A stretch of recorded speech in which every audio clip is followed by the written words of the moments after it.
ایک خاتون نے مجھے کہا کہ میری نند نے مجھ سے پوچھا کہ آپ واقعی اتنی انوسینٹ ہیں، اتنی بھولی ہیں، آپ کو کسی کی بات کی سمجھ نہیں آتی، کوئی فرد آپ کے ساتھ کیا معاملہ کیوں کر رہا ہے، یا یہ ہے کہ آپ جان بوجھ کر اس کا رسپانس نہیں کرتی؟ تو جو بھابھی تھی اس نے مجھے بتایا کہ میں نے اسمائل دے کے بات ختم کر دی کہ آپ جو بھی سمجھ لو.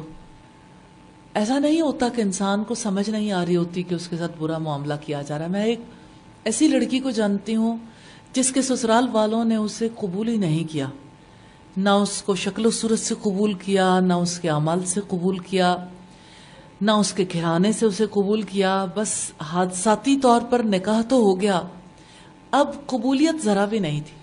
لیکن اس لڑکی نے بنیادی اصول اپنا لیے کہ میں نے کسی سے بدگمان نہیں ہونا، میں نے بری سوچ دل کے اندر نہیں رکھنی اور خدمت کرنی. اس نے خدمت کی اور بالآخر وہ وقت آیا جب سب لوگ اس سے کنونسڈ ہو گئے اور پھر پورے خاندان کی روح رواں بن گئی، کیونکہ اس نے ہمیشہ لوگوں کا بھلا چاہا، ہمیشہ حسن سلوک کیا، ہمیشہ لوگوں کی خیرخواہی کی. تو اپنا آپ منوانے کے لیے وقت چاہیے. اور ایک مومنہ کو تو یہ یقین ہے کہ کوئی نہ مانے، اللہ تعالیٰ کو تو معلوم ہے، اور جو اللہ کی خوشی کے لیے سب کچھ کرتا ہے اس کو کسی کے اپریسیشن کی پرواہ بھی نہیں رہ جاتی، اور اس طرح حسن سلوک کرنا آسان ہو جاتا ہے. تو وفاداری بدلنا، مزاج میں ڈھلنے کی کیفیت کا ہونا، اپنے آپ کو ایڈجسٹ کرنے کی کوشش کرنا، اور بڑی بات اور ہے پازیٹیوٹی، مثبت سوچ کا ہونا. کیونکہ دیکھیے حالات تو سارے ہمارے مطابق نہیں ہو سکتے. اگر ہر وقت ہم دیکھیں تو حالات ہمارے مخالف بھی چل رہے ہوں تو برے حالات سے بھی اچھا نتیجہ نکالنے کے قابل ہونا دراصل انسان کو کامیابی کے راستے پہ ڈال دیتا ہے. یہ عام زندگی میں بھی ہے لیکن خاص طور پر سسرالی زندگی میں.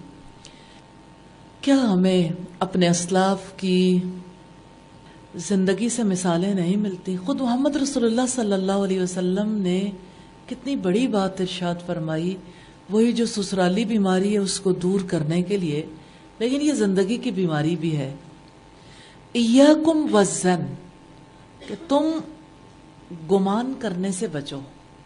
اسی طرح سے رب العزت نے فرمایا اجتنبوا کثیرا من الظن، کثرت سے گمان کرنے سے گریز کرو کیونکہ بعض گمان گناہ ہوتے ہیں.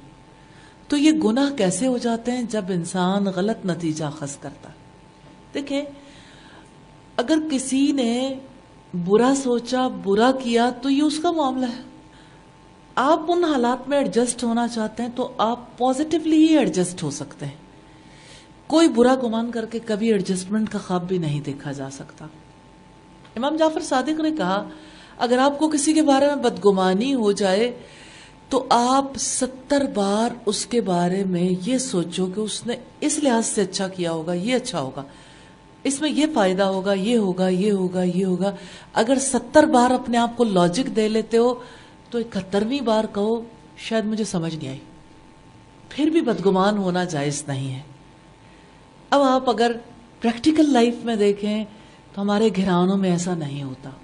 لڑکی کو یہ بات سمجھائی نہیں جاتی کہ آپ نے بدگمانی سے بچنا. کتنی سادہ سی بات ہے، ہر ماں سمجھا سکتی ہے، لیکن بدگمان مائیں جن کی زندگی کا پیٹرن ہی بدگمانی پر ہے، جو خود ساری زندگی کڑتی رہیں، جو خود بدگمانی سیکھ چکی، وہ کیسے کسی کو حسن ظن کا درس دے سکتے ہیں؟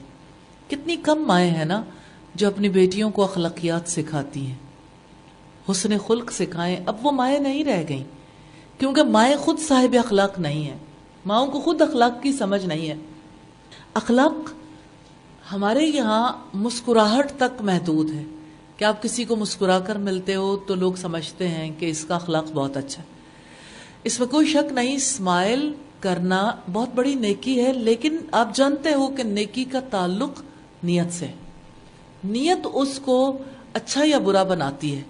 تو اگر کسی کے دل میں کسی کے خلاف طوفان پل رہا ہے اور وہ محض مسکرا رہا ہے، اس کے دل میں ایک بھی اچھا گمان نہیں ہے دوسرے کے بارے میں، تو اس کا مطلب یہ ہے کہ اس کی مسکراہٹ کی نیت فرق ہوگی. لیکن اس بارے میں ہمیں اپنی طرف دیکھنا چاہیے. دوسروں کی نیتوں پر شک کرنے کا ہمارا کوئی حق نہیں ہے.